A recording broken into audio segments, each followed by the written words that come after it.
Hi everyone, I'm Aruna, Assistant Professor, Department of Information Technology, SNS College of Technology. In this video, I'm going to explain about the normal form and its types. Before watching this video, please watch my lecture series video. In that, I'm going to detailedly explain about what are the prerequisites and topic required for this particular form. So please watch my channel. It is available. The link is available over there.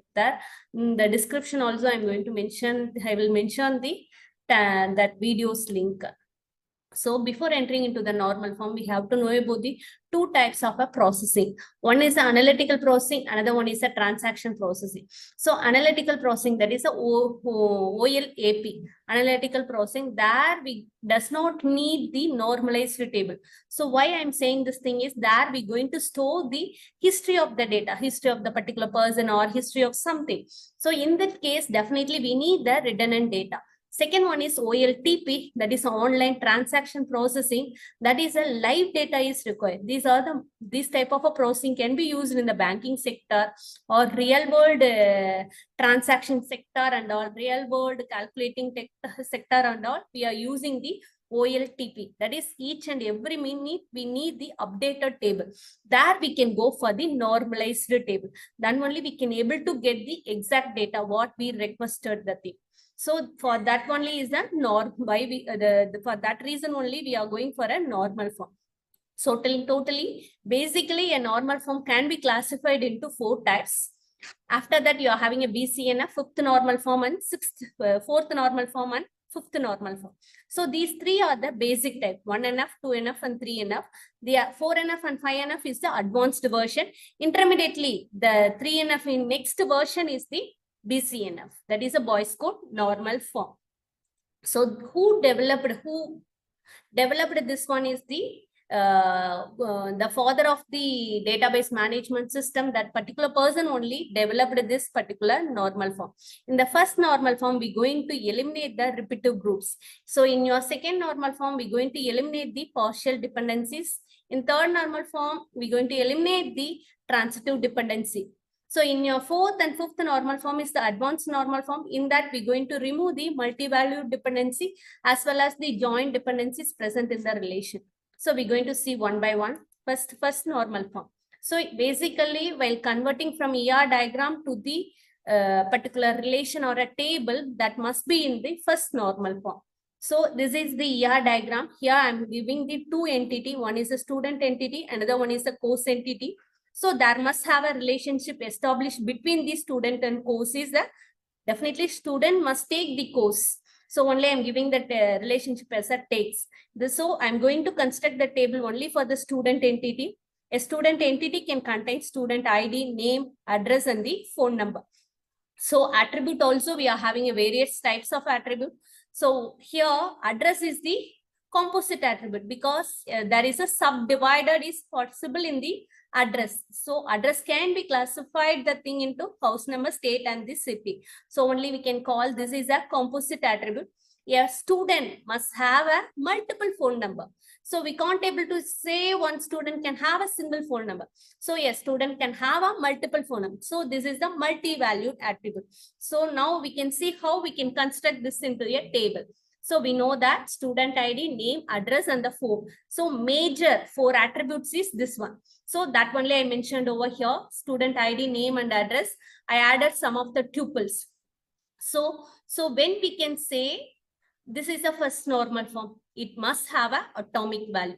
So here atomic value is nothing but a single value. So each attribute present in this particular relation must have an atomic value. That is a single value. See here it is not a single value because it is Tamil Nadu, India. So this attribute can contain phone number 1 and phone number 2. So this particular relation is not in a first normal form. And also, if it is, that is a first normal form, it must satisfy, should not contain any composite attribute and the multi-valued. So here, this is a multi-valued attribute, this is a composite attribute. And also, the third property is that column should contain in the same time. So here it is in same time because a phone number can contain only phone number, address can contain only address, name can contain only name. So it is in the same domain.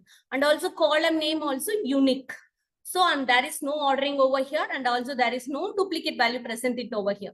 So it satisfied all the things, but the first two properties not satisfied in this relation. So this particular relation is not in the first normal form. So how we can convert this thing? What is the solution for this thing? Only one solution is we're going to decompose this particular table. So how we can decompose this table? So student name, everything is a must present. So this address we're going to classify it into state, country. So address can contain the state and the country. So I'm going to give it in the add the one more attribute, that is a state and country and phone number.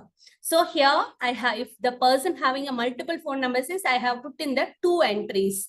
So suppose if you have to put phone number 1, phone number 2, phone number 3 and all, it is so many columns must be added. If a person can have the 10 phone numbers and all, that is also not possible. So only this is a simple solution, how it can be decomposed into a first normal form. So only we are changing the table, that is attribute like the student ID, student name, state, and the country and the phone number. So in this case, see here, so there must have a phone number is a because here it is a multiple entry is present. Now we're going to decompose this particular table into a 2 table. So this particular table can contain SID, SName, state, and the country. The another one can contain SID and the phone number. So in this case, I don't want to mention any other thing. So because there is no repeated entry can be presented over here. Because here Jenny is 2 presented, Angur is 2 places it is present. So my ID can, I subdivide my table like this. So, and also we can, how we can establish a relation between this thing by using a primary key and the foreign key. So here SID is, can be acted as a primary key. So in this table, it will be acted as a foreign key. And also here, what is the relationship? Jenny has a 2 phone numbers. So 1 to many relationship can be established in this particular table.